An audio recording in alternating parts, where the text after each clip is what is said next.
आप क्या सोचती हैं, कुछ उनका उत्थान कुछ हो पाया आपके समाज का? देखिए, उसका उत्थान कुछ नहीं है। अगर उसका उत्थान होता तो आज हम लोग ऐसे नहीं रहते। तो जो आज भी ट्रेनों में और बाकी जगह में जो बच्चे ये काम कर रहे हैं, तो उनको आप कैसे प्रेरित करेंगे कि आप शिक्षा में आइए? देखिए, हम लोग उसको तो प्रेरित कर नहीं सकते शिक्षा में आइए, क्योंकि वो लोग हम ही लोगों को डांटते हैं कि तुम लोग तो पढ़ रहे हो, तुम लोग क्या कर रहे हो, तुम लोगों को क्या योजना मिल रही है, तुम लोग क्या कर रहे हो। जी, अब लोकसभा चुनाव सामने हैं, हम लोकसभा चुनाव की बात करेंगे। मैम, आपकी पार्टी कितनी तैयारी कर रही है? हमारी पार्टी तैयारी कर रही है, जैसे कि जितना हो सकेगा उतना है। तो बाकी जो ओबीसी और जनरल बसते हैं, तो उनका आपको लगता है समर्थन मिलेगा? उन लोगों से मैं हाथ जोड़ के निवेदन करती हूँ, मैं अपने आंचल को फैलाकर उन लोगों से विनती करती हूँ कि वो लोग मेरा सपोर्ट करें और मुझे एक बार अपने सेवा करने का मौका दें।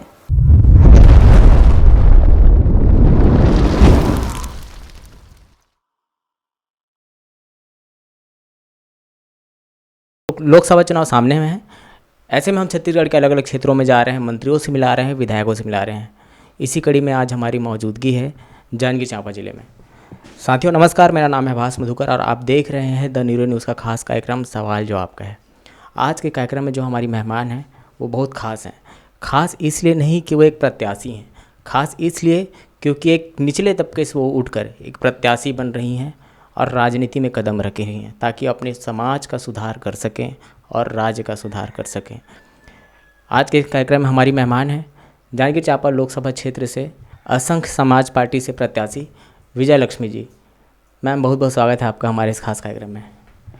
हमारे के कार्यक्रम का पहला चरण होता है, हम जानना चाहते हैं कि विजय लक्ष्मी जी कौन थी, कौन है और क्या कुछ विज़न है, राजनीति में कैसे आना हुआ, शिक्षा दीक्षा कहाँ तक है, अब इसके बारे में बताइए पहले। जी, मेरा नाम विजय लक्ष्मी सूर्यवंशी है, पति मजनू रामनाथ, ग्राम पोस्ट महन, तहसील थाना नवागढ़, जिला जांजगीर चांपा, छत्तीसगढ़। जी, मैं अभी BA सेकेंड ईयर की पढ़ाई जारी है, मेरी पेपर अभी चल रहे हैं। जन्म कहाँ हुआ आपका? मेरा जन्म महंते में हुआ है। मेरा जाति पहले सूर्यवंशी में था, सूर्यवंशी जाति में मैं पैदा हुई हूँ और मेरा पढ़ाई पहले यही महंत में था 5वीं तक, उसके बाद फिर 8वीं तक मिडिल क्लास में, फिर 9वीं से लेकर 12वीं तक मैं अमोरा में पढ़ी हूँ। अमोरा में कहाँ पढ़ी हैं आप? हाई सरकारी स्कूल में है, हाई स्कूल में, हायर सेकेंडरी स्कूल में। राजनीति में पहले से रुचि थी बचपन से कि किसी के कोई प्रेरित किए हैं आपको राजनीति में? नहीं, राजनीति में मतलब ना पहले से ही थोड़ा बहुत उसमें उत्साह था, जैसे कि अपने स्तर के माहौल को देखते हुए मैं कभी कभी सोचती थी कि जैसे कि कहीं पर कुछ बना नहीं था, जैसे सड़क था हमारे आने जाने के लिए वहाँ पर, तो ऐसे गिट्टी बड़ा बड़ा रहता था उस समय, सड़क डामर नहीं लगा हुआ था। उसको देखती थी तो मैं बोलती थी कि मैं भी प्रधानमंत्री बनूंगी तो इसको बनाऊंगी, मैं प्रधानमंत्री बनूंगी तो उसको बनाऊंगी। चाहे स्कूल का देखते तो उस समय बाथरूम नहीं था, स्कूल में बहुत टूटा फूटा था, स्कूल की हालत बहुत ख़राब था, पहले खप्पर का था, अब तो बना है सीमेंट का, छज्जा का।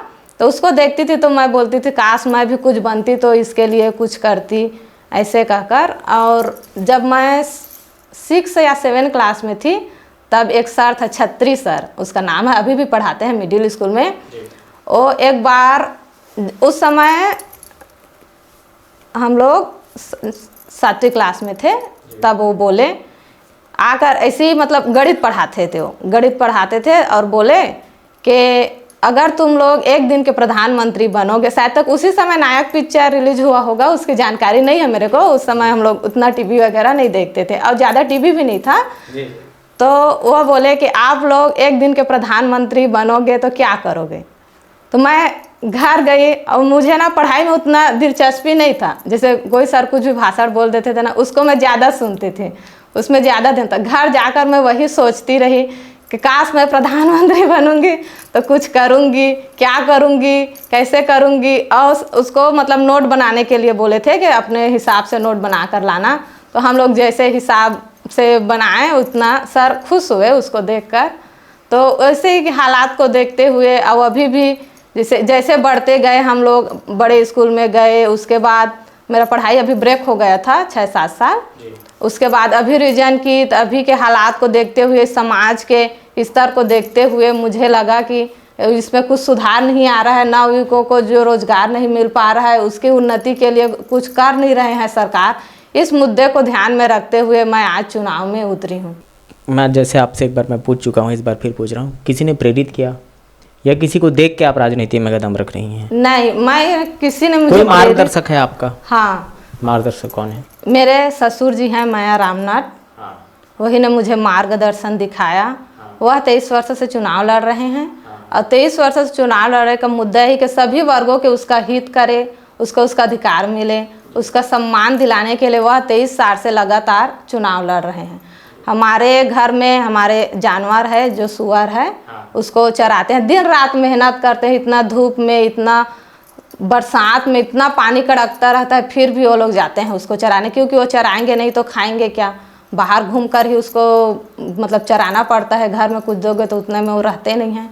तो इतना धूप में, इतना बरसात में वो लोग जाते हैं, चराते हैं, इतना मेहनत करते हैं और उस पैसे को बेचकर, उस सुरा को बेचकर जो पैसा कमाते हैं उसको चुनाव में लगा देते हैं। तो इस स्थिति को मैं देखते हुए कि वो सोचते हैं, उसका मानना है कि मैं चुनाव में मेरा बहू बेटी के रूप में ये मुकाम हासिल करेगी, इसलिए मैं ये चुनाव में खड़ी हुई हूँ। मैम, आपने एक बहुत ही गंभीर बात की और मैं उस चीज़ पे गहराई पे जानना चाहूँगा। ये जो आपने जो मवेशियों के चराने की बात कही और उसके बाद जिस पैसे से आते हैं उसको चुनाव में लगाते हैं, तो वो उस समाज की स्थिति बताइए कि वो स्थिति आज कैसी है? सरकार उनके लिए कुछ कर पाई कि नहीं पाई? कि वो निचले समाज के भी ऊपर उठने के लिए सरकार ने कुछ किया कि नहीं किया?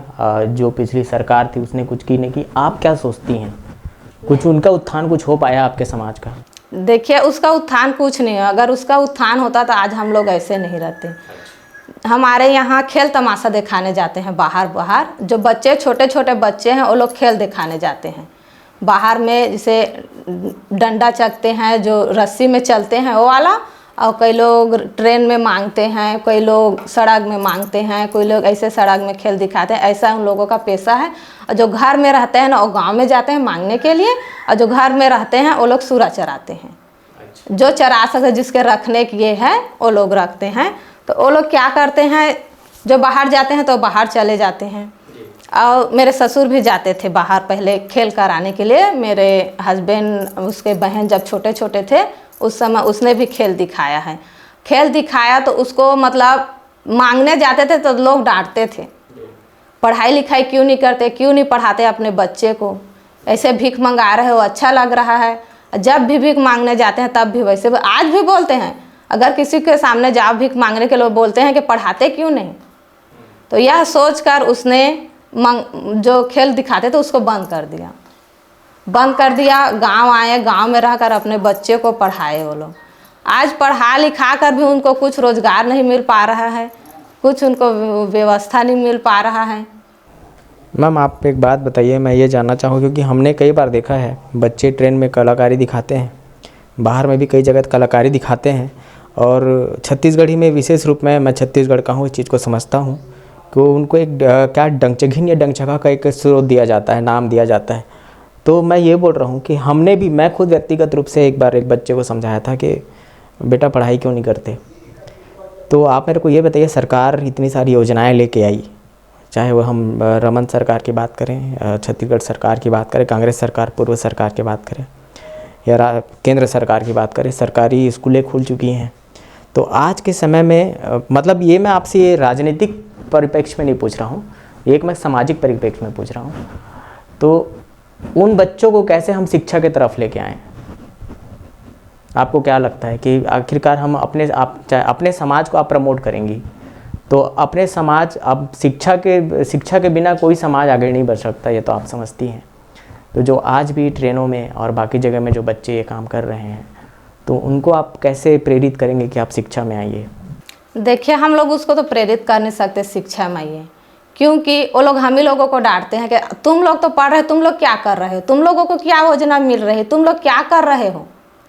इसलिए अब प्रेरित सभी करते हैं, अपने बच्चों के लिए सभी कोशिश करते हैं, लेकिन मैं चाहती हूँ जो नवयुवक अभी पीढ़ी के लोग हैं उन लोगों को रोज़गार मिले, उन लोगों को रोज़गार मिले, उन लोगों को उसके जीवन चलाने के लिए कुछ व्यवस्था मिले, तभी तो हम दूसरों को शिक्षा दे पाएंगे।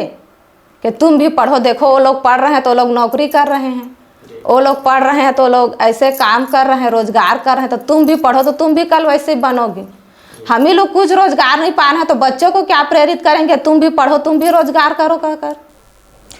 ठीक है मैम, रोजगार की अब बात कर रही हैं, आपको लगता है कि सरकार जो पूर्व सरकार थी या इससे पहले रमन की सरकार थी 15 साल की, रोजगार के लिए उन लोग सही काम कर पाए? देखिए, हर काम के लिए कुछ अच्छा गुण होता है, कुछ बुरा गुण होता है। सभी के लिए वो लोग जो अच्छे काम किए हैं, लेकिन जो कार्य किए हैं उसको सभी लोगों को सुविधा नहीं प्राप्त हुई है, क्योंकि बेरोजगारी इतना बढ़ गई है, इतना नवयुवक आजकल प्रेरित हो रहे हैं। मतलब बेरोजगार की वजह से लोग शराब पीना चालू कर रहे हैं, सिगरेट पीना चालू कर रहे हैं। माँ बाप डांटते हैं कि सिगरेट पी रहे हो, दारू पी रहे हो, तो क्या करें बेचारे, मजबूर होकर वो लोग ऐसे गलत काम करते हैं। कहीं भी रोजगार मांगने जाते, इतने पढ़े लिखे के बावजूद भी कहीं पर रोजगार मांगने जाएंगे, किसी के लिए इंटरव्यू देते उसमें वो पास ही नहीं होते, और घर में आकर वो लोग शराब पीते हैं तो कहते हैं शराब पी रहे हैं, दारू पी रहे हैं, गुटखा खा रहे हैं, माखूर खा रहे हैं, ऐसे कर उन लोगों को ये करते हैं। जी, अब लोकसभा चुनाव सामने हैं, हम लोकसभा चुनाव की बात करेंगे। मैम, आपकी पार्टी कितनी तैयारी कर रही है? हमारी पार्टी तैयारी कर रही है, जैसे कि जितना हो सकेगा उतना। अब ज़्यादा हम लोगों के पास तो उतना व्यवस्था नहीं है, गाड़ी व्यवस्था नहीं है, लेकिन जितना हो सकेगा हम लोग उतना जा रहे हैं, घूमने जा रहे हैं, बातचीत कर रहे हैं, चर्चा कर रहे हैं। अब क्या है, वोट तो उसको कह नहीं सकते, कब आदमी कहाँ पलट जाता है। जब हम लोग बोलते हैं तो हाँ बोलते रहते हैं। अब देखते हैं आगे क्या होता है कि जनता, मैं यह कहना चाहती हूँ सभी मातागण से, पिता तुल्य सभी से, कि अपने भविष्य, अपने बच्चों के भविष्य के लिए जो उन लोगों ने सोचा है, अपने बच्चों को जो आगे बढ़ाना चाहते हैं, मैं आशा करती हूँ उन लोगों मुझे सपोर्ट ज़रूर करेंगे। जी, आपने विकास की बात कही शुरुआत में, तो यहाँ 80 सीट है लोकसभा सीट में। अब जो बाकी कैंडिडेट वो भी 80 में हैं, और अगर समाज के उत्थान की बात होगी तो वो लोग भी उसी समाज से बिलोंग करेंगे। तो आपको क्या लगता है कि आप कैसे उन लोगों से अलग हैं विकास को लेकर? देखिए, जो बड़े बड़े बात करते हैं, इतने दिनों से तो उन्हीं लोगों का सरकार है। पहले कांग्रेस का था, पहले भाजपा का था। मैं किसी पार्टी को आरोप नहीं लगा रही हूँ, किसी को दोषी साबित नहीं कर रही हूँ, लेकिन इतना सालों में अगर वो लोग रोजगार दिला पाते तो आज इतना बेरोजगारी नहीं फैलता। नव युवक को देखोगे तो पहले के पुराने ज़माने के जो है, वो लोग अपने बच्चों को पढ़ाने के लिए बाहर जाते थे, कमाने के लिए। आज के नव युवक, आप जाओ ना गांव में घूमो, किसी को नहीं देखोगे, सभी लोग जाते हैं जम्मू कश्मीर कमाने के लिए। जब उसको यहीं पर रोजगार मिलेगा तो वो लोग बाहर क्यों जाएंगे कमाने के लिए। चुनाव प्रचार के लिए क्या कुछ तैयारियां चल रही हैं आपकी? जी, अभी मैं ज़्यादातर पढ़ाई में ध्यान दे रही हूँ, और अभी पेपर चल रहा है मेरा, और ज़्यादातर प्रचार यही है कि हम लोग बातचीत कर रहे हैं सभी से। हाँ, अब अपने अभी छाप नहीं आए हम लोगों का, बताएंगे, छाप आएंगे, उसके बाद फिर प्रचार प्रसार चालू होगा। आपके क्षेत्र में, अब यहाँ बस मैं लोकसभा क्षेत्र एक बड़ा दायरा हो जाता है, आपको जैसा लगता है आपका जहाँ तक पहुँच है, किस चीज़ की ज़रूरत है? चाहे शिक्षा को लेकर हम बात करें, या स्वास्थ्य को लेकर बात करें, या मूलभूत सुविधाओं को लेकर बात करें, यहाँ के लोगों को मेन किस चीज़ की ज़रूरत है? यहाँ के लोगों को बहुत चीज़ की ज़रूरत है, सभी चीज़ों को। हॉस्टल में देखेंगे, वहाँ पर जो बच्चियाँ रहती हैं, वहाँ हॉस्टल तो बना दिए हैं, कितने ज़माने का हॉस्टल को बना दिए, जर्जर है। जब बारिश होता है तो उसमें से रूम में पानी टपकता है। हॉस्टल की बात कर रहे हैं आप? जो यही जांजगीर के जो हॉस्टल है, वहाँ पर भी पानी निकासी का जगह नहीं है उसमें। और जो लड़कियां हैं, आप लोग तो जानते हैं 14-15 साल लड़कियां होते हैं, उसको क्या क्या परेशानी होती है। तो मैं यही दरख्वास्त करती हूँ, इसी मुद्दे को लेकर मैं ज़्यादा सोची हूँ कि हर हॉस्टल में, जैसे छत्तीसगढ़ में कितना हॉस्टल, चाहे लड़का हो चाहे लड़की, हर को परेशानी होती है, उस हॉस्टल में एक डॉक्टर उसको दिया जाए। क्योंकि रात में हो चाहे दिन में हो, अचानक तबीयत खराब किसी का भी हो जाता है, लड़की हो चाहे लड़का हो, रात को उसको बाहर ले जाना पड़ता है इमरजेंसी में। तो इमरजेंसी में कभी गाड़ी सुविधा नहीं हुई, कि कभी कुछ सुविधा नहीं हुआ, तो पर्सनली उसको डॉक्टर दिया जाना चाहिए, जिसके उसके स्वास्थ्य की मतलब अपने माँ बाप इतने दूर से उसको वहाँ पर रखते हैं, नहीं अपने घर में रहते हैं तो उसके माँ बाप जो भी देख रेख करते हैं, लेकिन बाहर भेज देते तो हमेशा चिंता रहता है कि क्या होगा, मेरी बेटी कैसे होगी, मेरा बेटा कैसा होगा। तो मैं चाहती हूँ कि हॉस्टल में, सभी हॉस्टल में लड़की हो चाहे लड़का, एक डॉक्टर वहाँ पर उपलब्ध कराना चाहिए स्वास्थ्य के लिए। आप एक विचारधारा के मुद्दों को सामने लेकर आ रही हैं, जिसमें हर समाज के लोगों को इन्वॉल्व होना चाहिए। हाँ। तो मैम आपको क्या लगता है, आप चुनाव प्रचार में जब निकलेंगी तो आपको जो बाकी कैटेगरी के लोग हैं, यहाँ तो फिलहाल SC सीट है, तो बाकी जो OBC और जनरल बसते हैं तो उनका आपको लगता है समर्थन मिलेगा? जी ज़रूर मिलेगा। मैं बार बार यही कर रही हूँ कि जो लोग मुझे अपना सपोर्ट में समझते हैं, वो लोग सोचते हैं कि ये मेरे हित में के लिए कार्य करेगा, उन लोगों से मैं हाथ जोड़ के निवेदन करती हूँ। मैं अपने आंचल को फैलाकर उन लोगों से विनती करती हूँ कि वो लोग मेरा सपोर्ट करें और मुझे एक बार अपने सेवा करने का मौका दें। इस लोकसभा क्षेत्र के विकास को लेकर क्या कुछ विज़न है आपके दिमाग में, क्या कुछ सोच कर रखी हैं? देखिए, लोकसभा के विकास के लिए तो मैं यही बोलूँगी कि जो नवयुवक को हम लोग जितना ज़्यादा उसको उत्साह करेंगे, उसको रोजगार दिलाएंगे, उसको मतलब उसका हक दिलाएंगे, तभी ये देश का विकास हो सकता है। भारत चाहे किसी भी देश का पढ़ने वाला बच्चा ही, शिक्षक ही देश को सुधार सकता है। आज लोग चौथी फेल, पाँचवीं फेल लोग चुनाव लड़कर मतलब बड़े पद में पहुंच गए हैं, नेता मंत्री बन रहे हैं। MBBA करने वाला बच्चा क्या कर रहा है? मिस्त्री काम कर रहा है, मजदूरी काम कर रहा है। तो ऐसे में कहाँ देश का विकास होगा? बेटी पढ़ाओ बेटी बचाओ कर नारा लगाते हैं सरकार। आज बेटी का बहू भी पढ़ रही, सास भी पढ़ रही है, और पढ़कर क्या कर रही है? गाय के गोबर के अंडे बना रहे हैं, उसको थोप रहे हैं। इसमें क्या विकास होगा? मेरे जैसे कितने महिलाएं पढ़ लिख कर घर में फालतू बैठे हैं, उन लोगों को रोजगार दिया जाएगा, तभी तो देश का विकास होगा। मेन मुद्दे क्या होने वाले हैं आपके क्षेत्र के? मेन मुद्दे क्या होने वाले हैं? जी, मेरे क्षेत्र के मेन मुद्दे हैं, यहाँ सरकारी बस चलाया जाए, जिससे कि बच्चों को कॉलेज आने जाने के लिए सुविधा हो, क्योंकि पेट्रोल की महंगा की वजह से कई बच्चे लोग कॉलेज नहीं जा पाते हैं, इतने महंगाई हैं।